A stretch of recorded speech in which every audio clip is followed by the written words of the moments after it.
Okay, so this is a really special panel focused on the real estate and where we're going as far as the future goes. And one of my advisors is Mark Albertson, who's been very helpful in growing this business. And he's a journalist with SiliconANGLE, and he's going to moderate, and he will take over now and introduce the panelists. Thank you. Thank you, Pemo. We've got a great panel tonight, so without any delay, let's go ahead and get started with this. The subject is a hot one right now. There's a lot going on in the space, a lot of interesting things that are happening, some of them very recent, so we're going to try to cover that as quickly as we can tonight and also leave room for questions. So let's kick it off by having each of you just introduce yourselves and tell us very briefly the business that you're in. Go ahead. Why don't you give him the mic there and we'll get started. Hi, Jason Kumpf with Accelerate Growth Partners.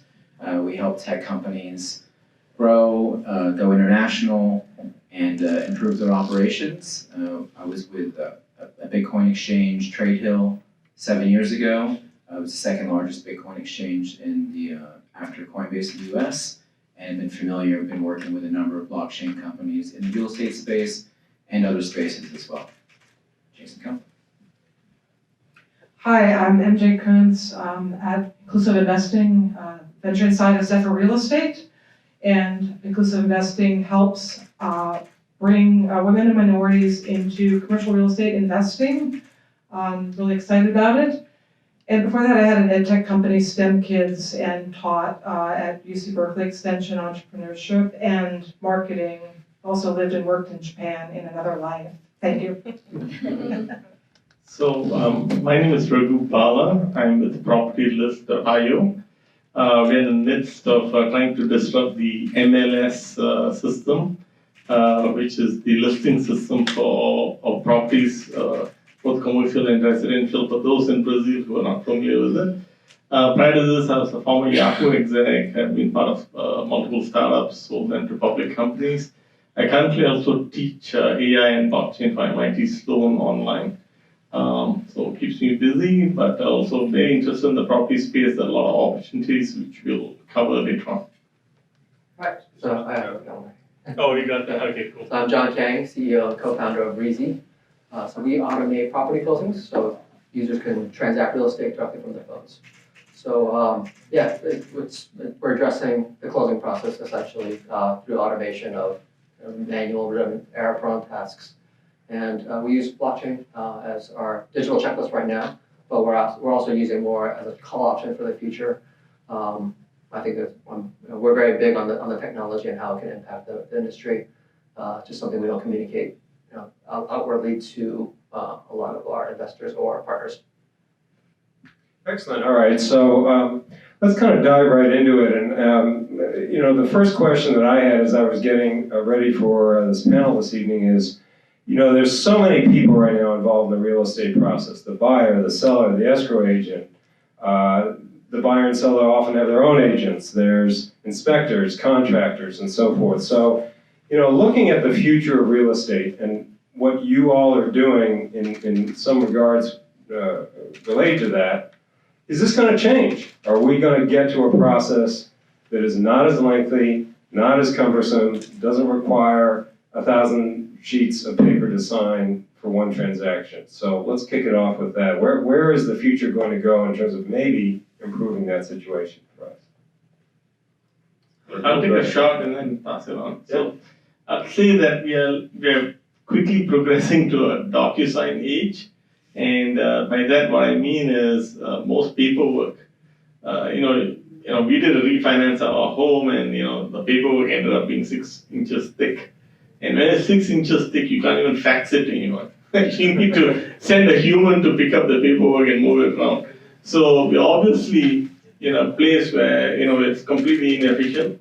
And I think everyone agrees with that. And the idea would be to first of all digitize the paperwork itself, and then get to a point where all of the participants in the process sort of start to begin to trust a DocuSign-like process where all of the participants that you mentioned could start to put in their imprimatur on the paperwork, and that the paperwork has got some sort of workflow that moves from buyer, seller, escrow, bank, title company, whatnot, and all of them can participate. And that might be facilitated by blockchain. And so I think there are opportunities for many companies to participate. There are many small ideas that can fill these gaps. It's not one company to do it all, but I think we can talk about various opportunities that are apparent in this process, because it's very inefficient, like you already said. So I'm going to follow up because I come from a database ed tech background. So I moved out of startup land to real estate 2 years ago, but I've had a license for 30 years. And I was shocked how disaggregated it is. There is a small company that does disclosures. There's another company that tracks transactions. There's another startup that does off markets, and on and on and on and on. So the average agent in my office, which is 350 in the Bay Area, uses very few of them and wants to be sold by these startups. Does not like being sold by all these disaggregated startups. So what I see happening is some large investor or private equity firm starting to cobble all these together in a streamlined way and creating a software interface that makes it easy for agents to use it, both on the commercial side and on the residential side. So I would add to that, and maybe an alternative to, is standardization in the industry, where a group could get together with a lot of different startups and say, these are the processes we're going to follow. The thing with real estate, which is different blockchain than the typical exchange right now, where you're just doing Bitcoin for dollars, et cetera, there's many moving parts. So there's title, there's real estate, there's lending, there's money transmission. So there's a lot of things to put on there, and to standardize all of that, there's a lot more moving parts. So I think in any of those spaces, it's like building a phone, where you want to have off-the-shelf parts that go into the phone, so anyone can build a process. So I think that may happen from a 10,000-foot frame point, and there'll be a couple companies that come out and kind of show the direction of that standard, but hopefully get together and kind of cobble together a proper standard so anyone can kind of join the blockchain real estate revolution, and hopefully use this for other industries too, right? The same technology, the same process, where there's a lot of moving parts, can be done, can help a lot of other industries as well. So I think to add on all that, that's a lot of the things that have been said is actually the stuff my startup is working on. But we're not the only ones either. So I definitely see a future where, at least in the residential world and maybe the commercial world, a unified transaction that can be eventually turnkey. Because essentially a transaction is like really based off of two really simple principles, I think, like verifying the property and verifying the ownership, and then also verifying that everybody in the transaction is who they say they are. So conceptually, it's pretty easy. In reality today, it's very difficult, and that's where a lot of the hurdles and operational challenges exist, and that's what technology I think can do. It can overcome those. We've conquered a few of those, but there are a few like title that might require a lot more time. Sure. Well, Raghu, you mentioned blockchain, and this has been already put out in your conversation around this. So let's dive into that a little deeper. Can you, as a panel, for those that want to address it, talk about how will the blockchain specifically help this situation? What are the actual uses of it that can make a difference? And how long will it take before we, on the consumer side, might see the benefit of that? I can do a quick highlight of something. So there's over $1 billion in real estate fraud from wire fraud. So when the money pays to the title, there's a request after that to send the money to a different person or different group. So with blockchain, you have that cemented in the transaction, and you can have a key to open that and to change that. Right now, it's social engineering that changes that. So hopefully with blockchain, you have some kind of dual authentication to change where the money went. So it's a simple, huge loss that could be prevented quite easily with blockchain, as one example. So maybe one of you on the panel can do this, but the other night, I used to be a professor. A gentleman in a bar asked me to explain what blockchain is. And since I'm a former professor, I spent like 3 days trying to find a simple explanation. And so I couldn't. So I think that, when a company is able to simply explain this to the average person is when people will start to trust it. Having said that, I think there's 3 areas that are huge opportunities in blockchain, and one is shared vacation homes globally, because real estate agents hate to sell like 25% interest in someone's Tahoe place, and people really want to have vacation ownerships globally. The second is long-term business trips that are longer than 30 days, so 1, 2, 3 months that are outside of sort of typical Airbnb place.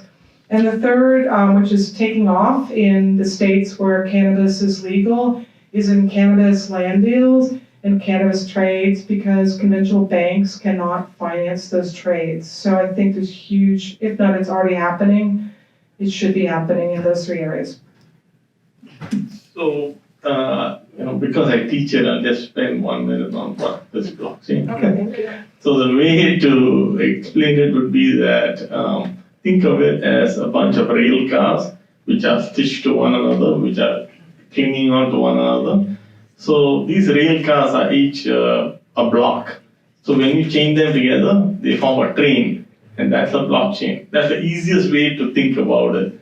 And inside the blockchain could be goods or people or whatnot. And those are the assets that are held by that blockchain. That could be your Bitcoin transactions, it could be your property, deeds, it could be anything like that. So that's the easiest explanation of blockchain, but I just want to say, people use blockchain, the word blockchain very colloquially, in the sense that the actual term is actually called distributed ledger. So in distributed ledgers, there are a couple of ways of doing it, at least 2 or 3 ways of doing it. One is blockchain, this kind of stringing together rail cars. The second way of doing it is almost like a tree structure. It's called a directed acyclic graph. I don't get too technical, but it's almost like, just think of it as trees, like just branches which are kind of split off and so on. So there are a couple of ways of doing these things. But so that's what blockchain is, really, really quick. But the interesting thing in the property market, I think we see a lot of things. I mean, obviously we're working on the listing side of things. I think Jason touched on, I actually learned something here about the amount of fraud. I didn't know there's $1 billion of fraud. So that's an interesting thing to note. But I think titles, especially not in the US, because we've got a kind of a structured environment where there are title companies and so on. But in other countries, there's the concept of usurping properties, land and other things, where those who own that property can't prove their title, or their title is usurped by someone else. The same property is double sold and things of that nature. So to prevent that, blockchain can be a very good system of record to say that, okay, this person only owns this property, and that's very important. And so that's a second use case.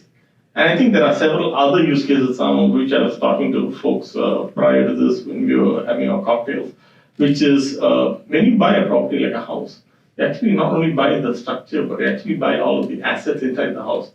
The fridge, the washer, the dryer, all of those assets, those can be codified in blockchain as well. So you know exactly what you're buying, all the listings, all the warranties, everything that comes with the property.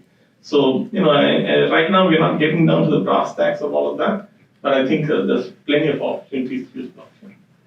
Good.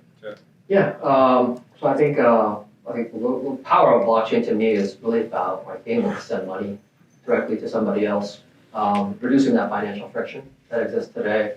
So kind of circumventing the banks and giving another option. So that's kind of how I see the future of property transactions. And that's a big part of that feature is also smart contracts.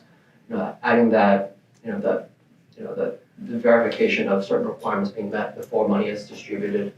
I think that's a very powerful concept. So escrow in general, I think, is a very natural overlay. I'm biased because I'm an escrow company, but I thought that was like a really easy use case to get started with in terms of solving that transaction problem. But I also see like blockchain being very useful with the title piece, that the immutable record, chain of ownership. That's like at the core of a transaction that is necessary. You need to know that you're confident. If you're a buyer, you need to be confident that what you're buying is legitimately going to be yours from the seller. So having that immutable chain of records and ownership is a no-brainer. It's just very difficult to do in the US, I think. And then, fractionalization to me is very, very attractive. I think that's the one use case so far that has been proven to be very successful with all the ICOs. But you can channel that into crowdfunding, into ownership of debt, of equity, homes or buildings. I think some startups out there are doing very well at that already. So I'm kind of jealous. But yeah, I see this being a very powerful technology. Okay, great. So we talked about one technology with blockchain. Let's talk about another, artificial intelligence or AI. Is that beginning to impact this field in some way? If so, in what ways? And how does that look for the future of real estate over the next year or two? Anyone want to start with I AI? think I shot at it. I mean, one of the ideas I have is on comps. There's a very common thing where if you take these houses which are next to each other and people just look at the neighbor's house and they base their valuation of your house based on neighbor's house. And I think it's a very inaccurate measurement. If you look at a bunch of tract houses, maybe it's okay. But once you start looking at individual properties, and you can actually start to discern the values. And so how do we use AI to do that? One way would be that it could be, AI itself can be splintered into a number of things, but one of the aspects of AI could be picture recognition. So if I took a drone and took a picture of the property from the top, and to say that, okay, you got a pool, you got this much of land, and you are located in a particular direction, and all those types of things, and now compare that to that of another property, you might arrive at a very different valuation of that property. I'm not saying discard all of the metadata that we use today as our basis for valuation, but you can augment what you have with that to give you a different flavor. And also you can take indoor pictures and other things to look at various aspects of a house to say, this is worth so much versus the comp of the other property. So that's an area that we have looked at, and perhaps in a future version we might do something like that in our current company. But I think that's an area that can be attacked because the current one is very, very. You'll agree with me. Yours and the neighbor's house may not be the same. It's kind of like kind of crazy actually that they do that, but that's the best they have currently. I'm just going to bring up, 2 years ago, Amazon set up the Alexa Fund and put a couple $100 million into a fund to specifically focus on voice recognition technologies. And it's a little bit scary for me because it's inside houses, and Lennar actually said that they're going to put this into all of their new homes. And the reason it's a little bit scary to me, and I'll just be blunt about it, is that from a woman's perspective, or even a couple's, do I want everything in my house recorded what I said, and then it aggregated over time or 10 years, and can it be used in some strange way? And I guess I say this because I'm in diversity, and I was in diversity in education. The majority of developers of these startups are not thinking in those terms. And Lennar putting it in all their houses by de facto means I'd have to sort of take it out if I don't want appliances listening to me. So I think it has great potential, but we really need to have a broader sector of people behind the development of all of these real estate technologies. And I'll just leave it at that because the people developing the technology are mostly young men or men, and the people using it in the real estate agents are 63% women. Thank you. John or Jason? I always get a little confused on what like AI is versus like data science or machine learning. I don't know what the kind of cutoff is, but in terms of that kind of area, I've seen some projects that are promising in underwriting for loans, and also for lead generation for predicting who's going to buy next and getting ahead of that. But yeah, I can see that those things seem like very promising applications, but I couldn't talk too much further than that about that. I would say this, what you said about what's inside the house and documenting everything, again, goes back to standardization. So if the AI can help with if you bought something at Sears, you bought something at Amazon, appliances and stuff, and that's all calculated into the net worth of your house automatically, so you're not having to go in and upload everything. That'd be a big benefit. And then maybe even on the AI side, if you start quantifying how comfortable a house is, so how much shade or sunlight you get into the house, and you have an Alexa with video showing how much sun actually comes in versus your neighbor's house that maybe looks very similar, but it sits a certain way and it doesn't get sun inside. You can get really particular on the house where you couldn't do that today, but with Alexa plus video and AI, which I'm sure you're loving right now, would offer that, right? Maybe you get a discount because they advertise to you, so the house is cheaper too with AI. Yeah. We'll see on that, yeah, I don't know. Let me switch gears to kind of address the market potential for the field you're in, because the way the space has evolved, we've got some big players out there like Zillow and Redfin, who have kind of dominated the market in the real estate tech space for a while now. But we also, and some of you of course are in startups here on this panel, there's a nascent new industry that's growing below that. So looking again out a couple of years, are the big guys just going to get bigger, or are the smaller ones going to actually make an impact? Are you in a position where you think you might be able to disrupt some of the bigger players with what you're developing? Yeah, I'm the startup founder, so getting venture funding, you kind of have to do that to actually get funded. So that's kind of in the blood of the company. I see them as partners and also exit options, as well as potential players to knock over. So it's just really too early to tell. As a startup founder, I don't know what's going to happen. All I can do is just do my best and get traction and try to do what the industry hasn't done, do it better, and ideally come in at a complementary approach. But when it comes to butting heads with certain incumbents, I think we would actually we would be aiming to take over their business. I think that's any industry where there's disruption, right? You said it to the point, right? You either come in hard and fast and strong, disrupt, or look to build and coexist and maybe get bought out by them. So there'll probably be a couple players in each of these spaces, and maybe what you said with the private equity group, maybe it'd be a Zillow buying out a couple of them and conglomerate, and maybe a PE group doing that. That's the way the world works now, right? Unless you're amazing startup and just grow it and dominate. We'll see. Maybe it's you. Well, the industry's so big, I think there's many players. So I think, the real estate space actually has not really kept up as much as the other domains. If I were to compare it, let's say stockbroking. So if you look at stocks, stockbrokers used to make a 2% commission on every stock trade in the 80s. And then when the first internet boom happened, the prices dropped to about $9.99 a trade or below. Real estate agents still charge 3% each way for buyer and seller. So I think that would be under attack, because the more information that the buyers and sellers both have, that would be under attack, definitely. Paperwork, we have talked about it.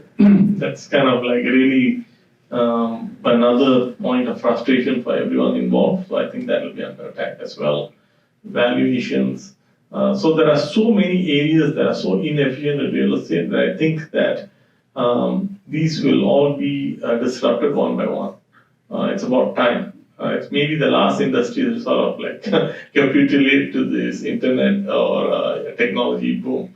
So I think we'll see a number of startups. The incumbents, like what you guys said, could buy them or could be disrupted by them. One or the other will happen. Sooner or later, this is going to happen. So my disruption, I come from a tech space, is to have the small businesses of America own the downtowns of America. If anyone's ever been to some of the high-end towns in America, they're pretty empty.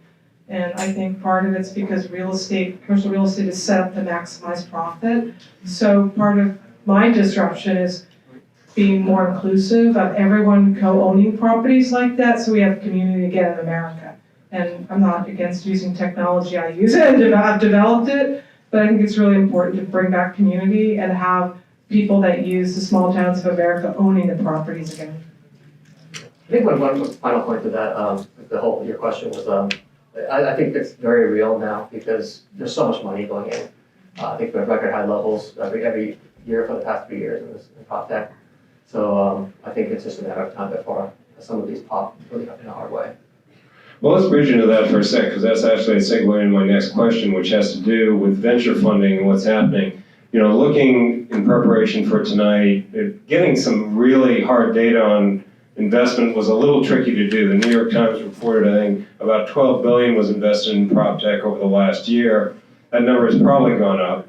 But, you know, again, looking out a couple of years, do you think this space will continue to attract that level or higher investment as, you know, these smaller businesses begin to gain traction? Or what are you seeing out there in terms of venture interest and backing for those in the audience who might be interested in getting a start in this field themselves?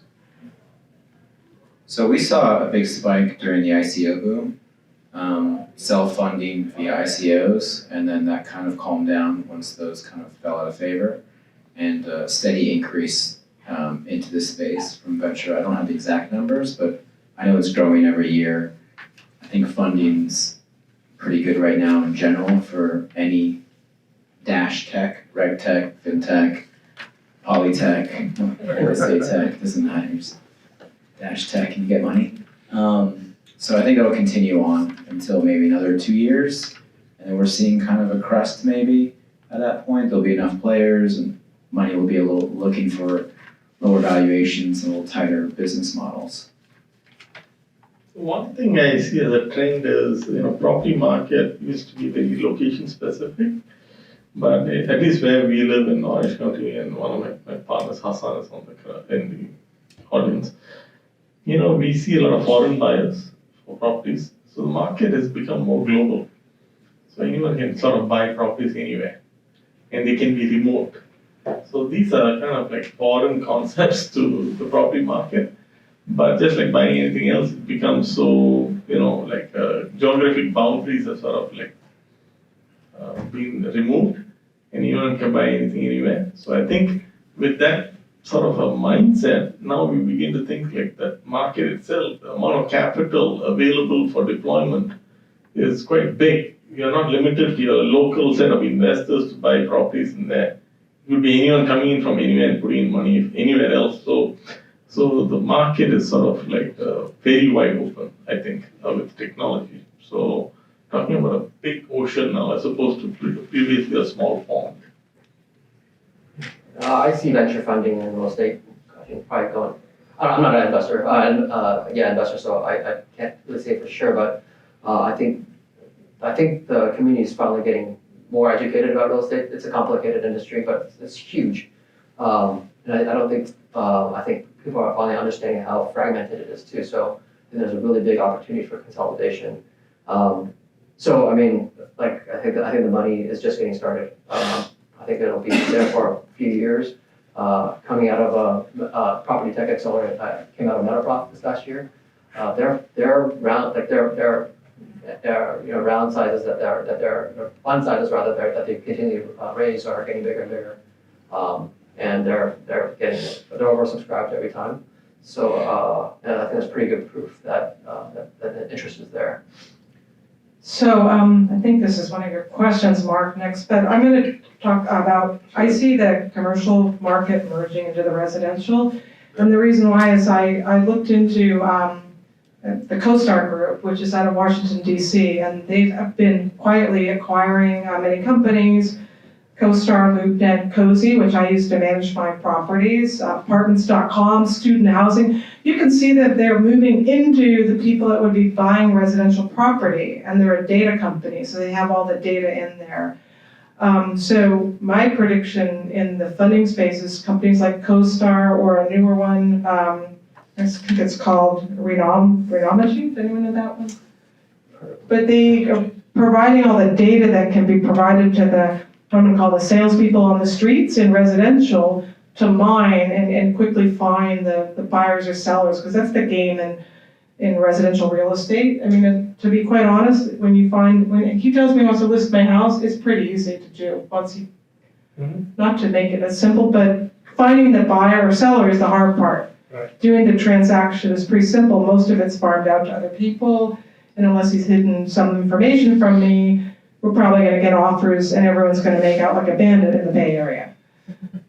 But I just see that the commercial space has actually already virtually integrated, and there's probably 3 main players, but the residential space has not. There's too many players that need to be purchased and integrated. Well, actually, that's a good point. Let's open that up to the other panel members. For your businesses, what you're looking at, do you see the same opportunities on the commercial side as you do in residential? I mean, how does that play out for you?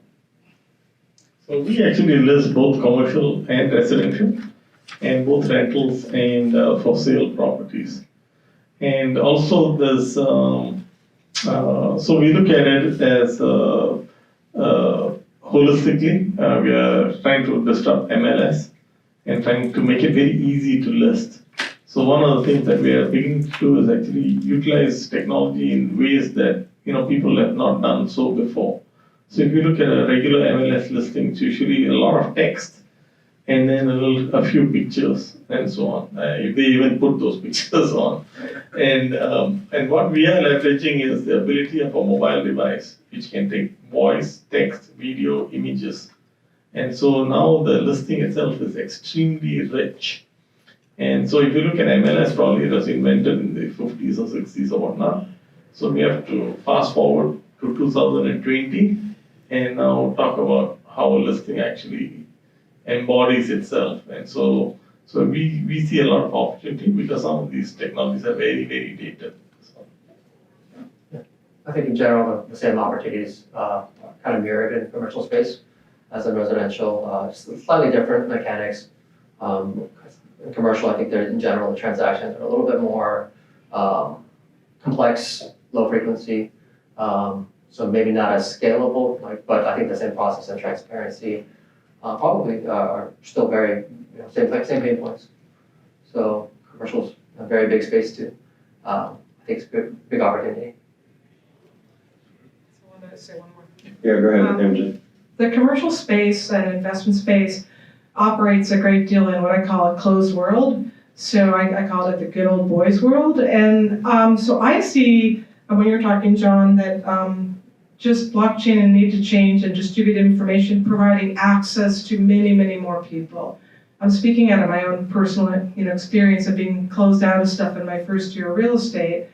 And I was told, not because I was just a woman, but even if you're like, I don't know, like if you suddenly went into real estate, Mark, they would close him out too because he's not in the in crowd. So they would literally not even send him information, even if he said he had a multi-billion-dollar buyer, because they don't know him yet.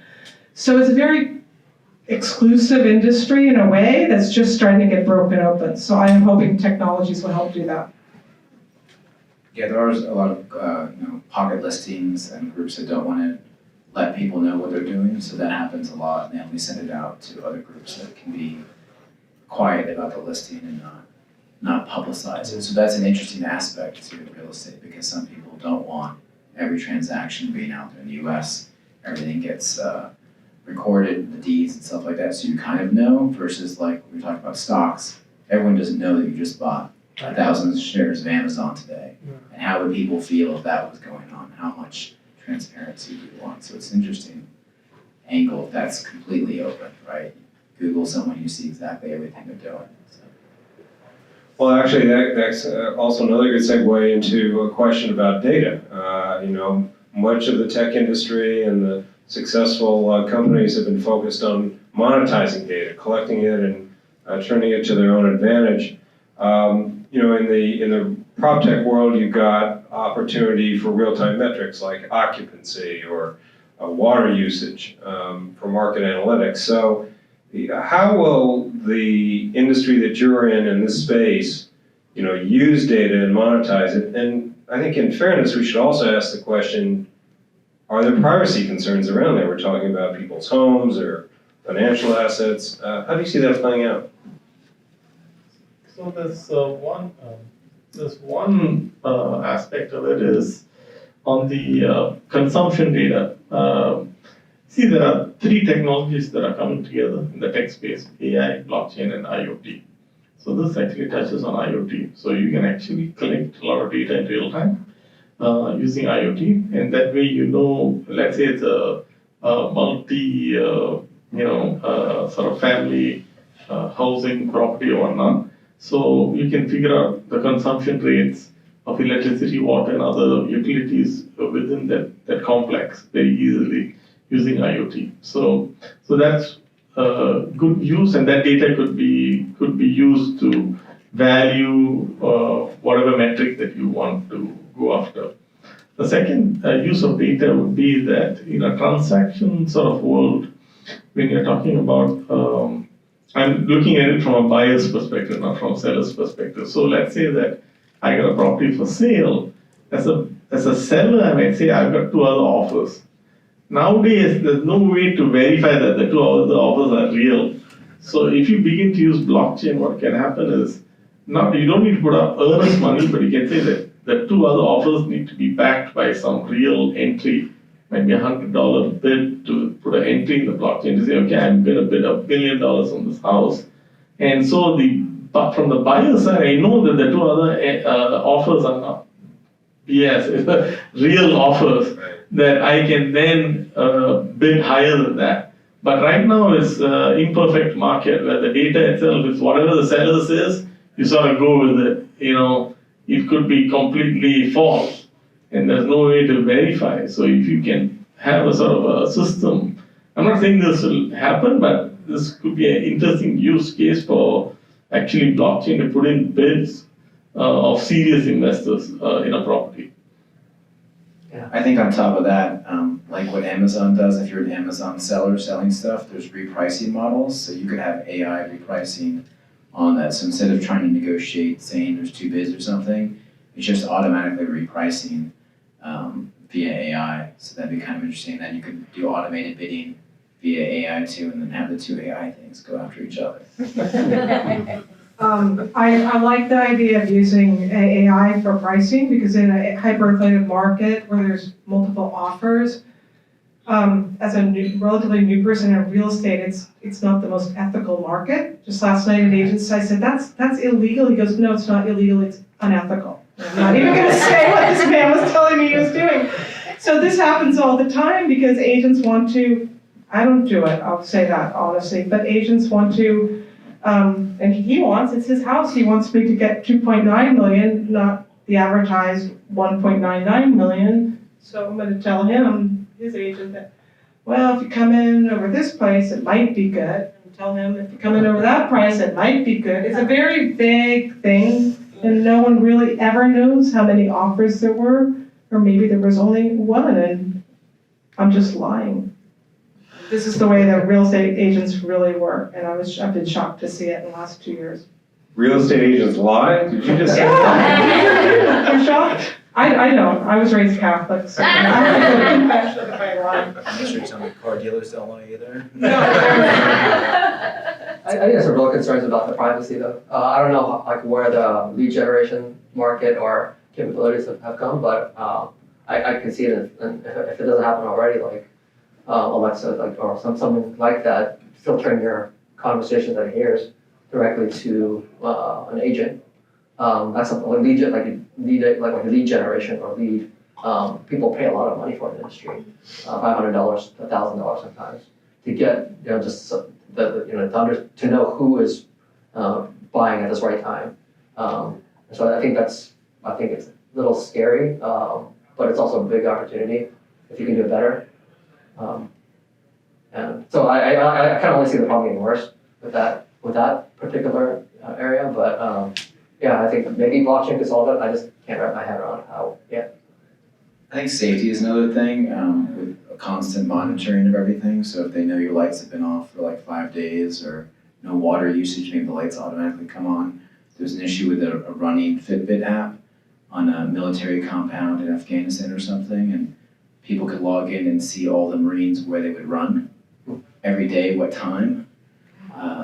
the enemy can see that. So you could have people going and looking like, hey, this row of houses, like the lights come on, but that could be automated. There's no water usage internally or something that might be concerning, right?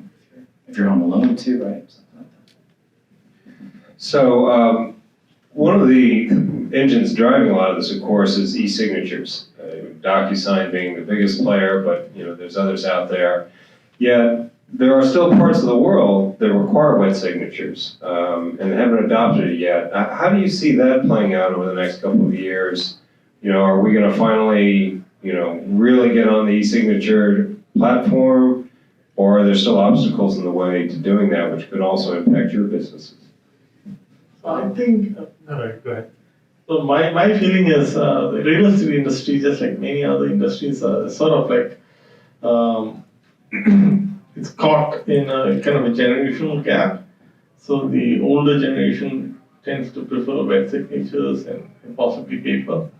The newer generation is sort of accustomed to doing things online, and so a DocuSign is as good as a wet signature. So those perceptions, I think, over time will change. Even if you ask me how many SMSs did I send 20 years ago versus this year, probably be 10,000 times or something like that. So I think even DocuSign, I'm just speaking to folks outside, DocuSign went public last year. And the company was founded in 2003. It took them 16 years or 15 years to go public, because that's how long it took for perception to swing towards saying that it's okay to sign online. And I think the real estate market will come around. Cars, actually, I happen to be the CTO of a major automotive company for a while. And at that time, car dealers never used to sell online. But today, apparently, car dealers sell online and deliver the car to your home. You don't even need to go to a dealership. You can negotiate everything online. If people are doing it for cars, the next thing is houses. So I think we are at the cusp of where I think the tipping point is coming very soon for DocuSigning on real estate contracts. So I recently had a couple in their 30s buying, and they complained because in the end they had to come into the escrow office and finally sign, prove who they were. And the only way, they were in the mid-30s, to explain it to them was that a colleague of mine, not in my office, his father-in-law down in Southern California, somebody bought the house out from under him. They actually had a fake ID, there was a notary there, and he didn't know this until like 3 months later, and the bank wouldn't respond. It was like a nightmare. And so I think the DocuSign is great, but at some point in the end, there's gotta be a verifiable person that the person who's selling your house is really you. Otherwise, it opens it up to too much fraud. That's Yeah, my I think you may need to add some biometrics to it to couple with it. We're seeing that in the payment space is that DocuSign, one, needed to get government approval. That was the big first hurdle, right? And then it needed to be accepted. And then once that was accepted, then everyone's perception needed to be pushed forward. I think groups that don't get on board with that will be left behind. It's like if you don't have Uber, and your friends have Uber, and you're trying to hail a cab, you're going to be late for dinner because it's not going to cab come around. So if you want to buy that house and you don't want to do the DocuSign, then it's going to be bought before you go down to the office and try to sign for it. So I think that necessity will force everyone to get on it once there's a critical mass. But I think the biometrics, like what you said, like now with a smartphone, they really know who you are. So you can take a picture, you can have the newspaper, and you can really put that into the blockchain and show, here's the picture, here's USA Today, here's me, here's my Facebook profile corresponding to it. So it's much more difficult to fraud anyone if you're having these multiple angles that are very easy to do with your phone now. Yeah. And I think it's perception, really, like everyone has said. As an escrow company, my job is paperwork mostly, but almost all my documents are electronic signed for the transactions we've closed. There's only it varies by jurisdiction, but which ones need to be what signed. But I mean, everything is done electronically, and it's more secure and more verifiable than wet signatures. I think there needs to be a better process on the notary piece too. That's important, but it's also like they don't care who you are. As long as you have the ID, like that's what they care about, you know. So it's that's a problem here that needs to be solved. But yeah, technology can solve it. But yeah, I think for the most part, it's already here. It's just switching people's mindsets around doing things electronically now. All right, well, we've covered a lot of ground here, and I want to give the audience tonight an opportunity to ask their own questions. So who would like to address a question to the panel tonight?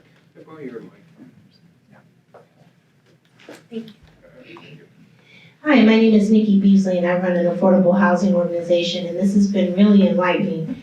So as you're speaking, I'm thinking of the consumer lens, a person this is their first transaction.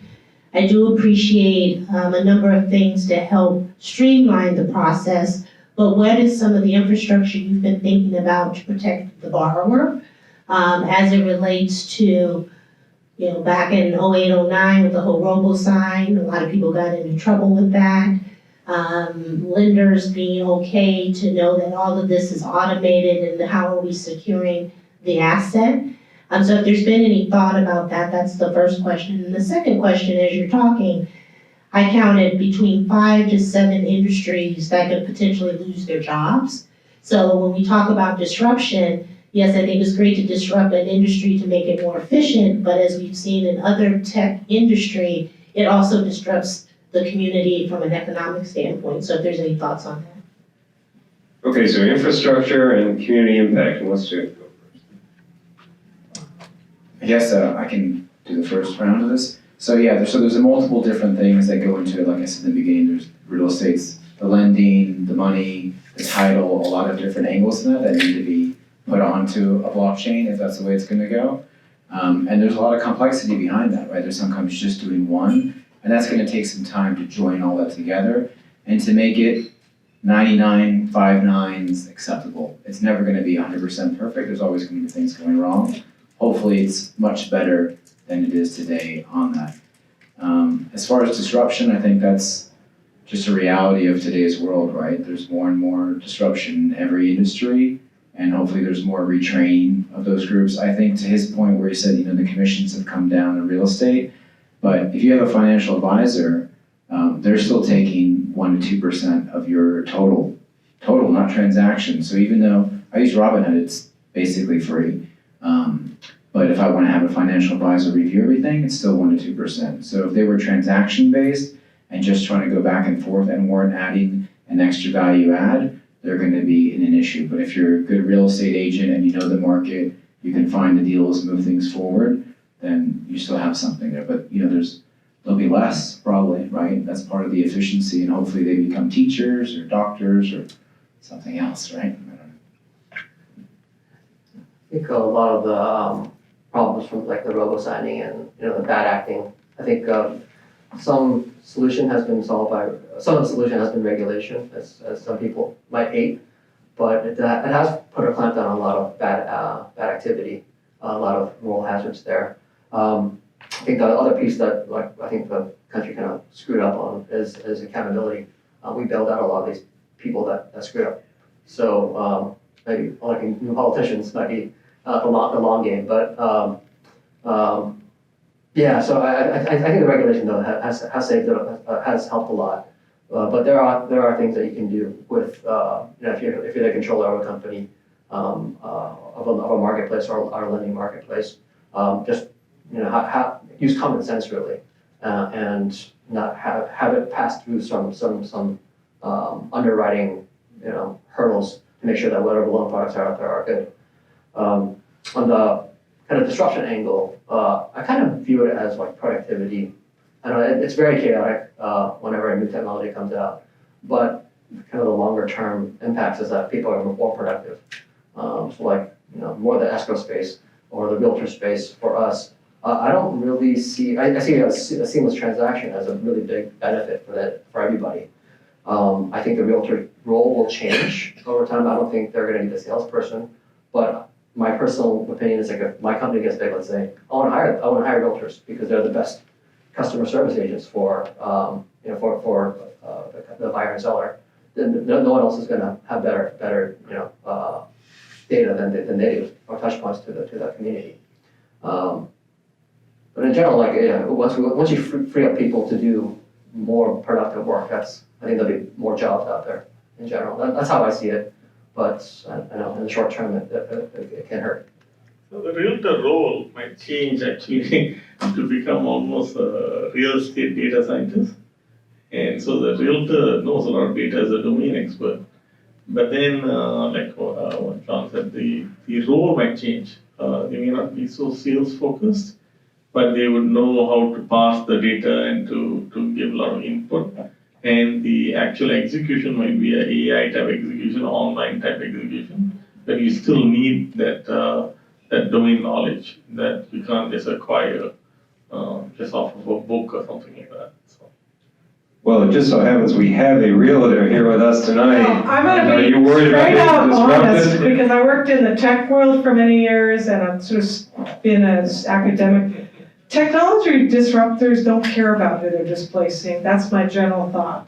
They really don't. And the people developing, I'm too old to not be straight out honest. And so pulling that, the government will set up retraining programs. I myself went through one. My startup ran out of money, and I retrained in Salesforce. Nobody wanted to hire me at 50. It was very hard. I get interviews, and maybe it was me, I don't know. But I went into real estate instead because I was a lifelong entrepreneur. But I firmly believe, when you guys have startups, that you need to start thinking about the impact and the people that are going through transition, and maybe perhaps even hiring them and working with the communities. For example, if you put everything on blockchain for escrow, there'd be a whole army of escrow officers that are out of work.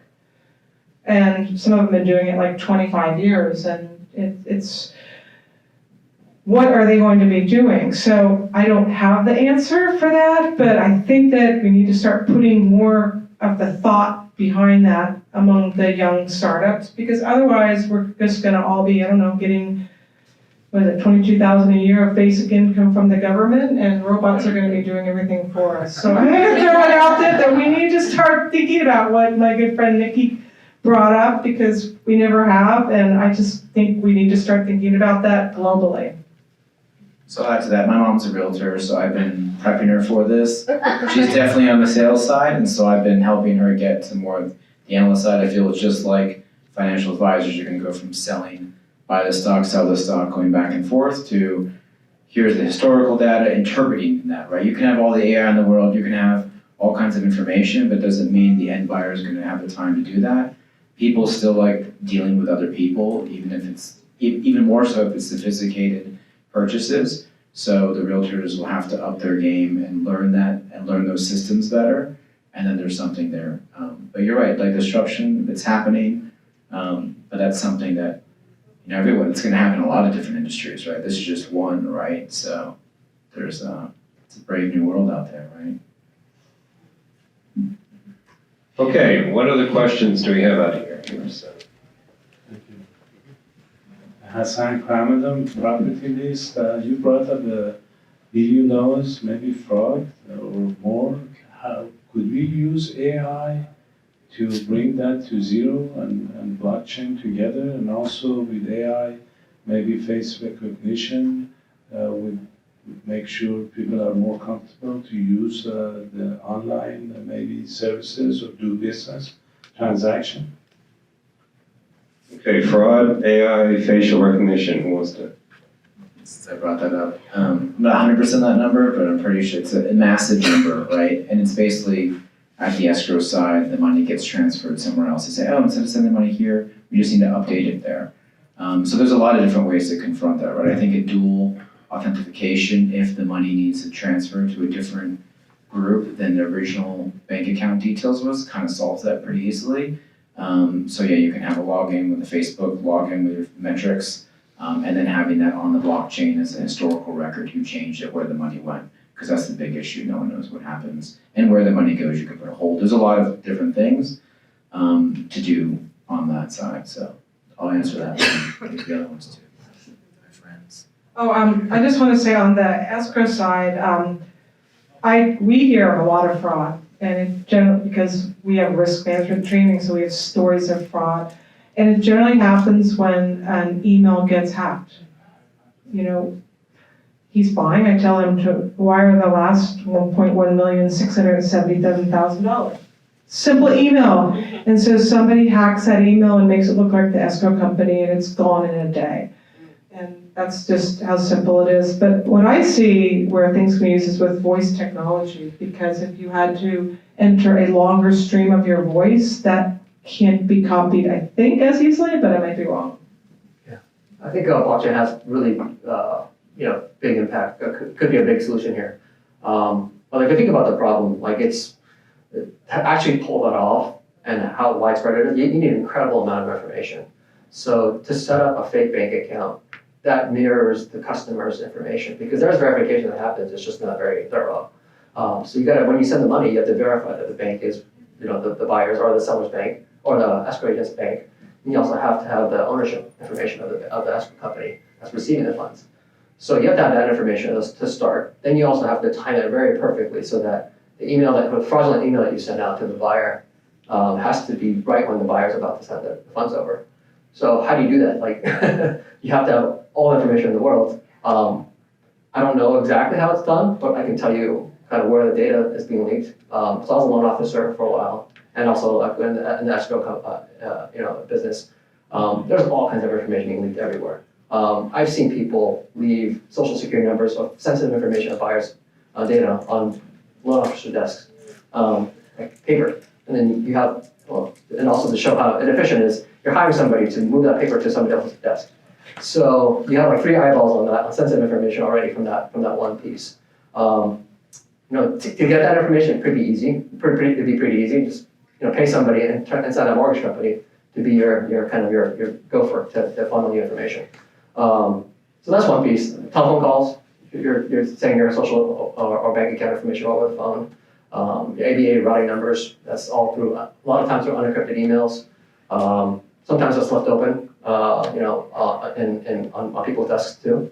Voided checks. So I mean, it's there's all kinds of problems with this industry and this value chain for wire fraud to happen. The information's all there. Blockchain, I think, could solve a lot of that, hide a lot of that information from being seen, from ever being seen. So I think there's a lot of potential for the tech to solve this. All right, well, we've had a great discussion tonight. This panel has been outstanding and done a super job, so please give them a warm round of applause.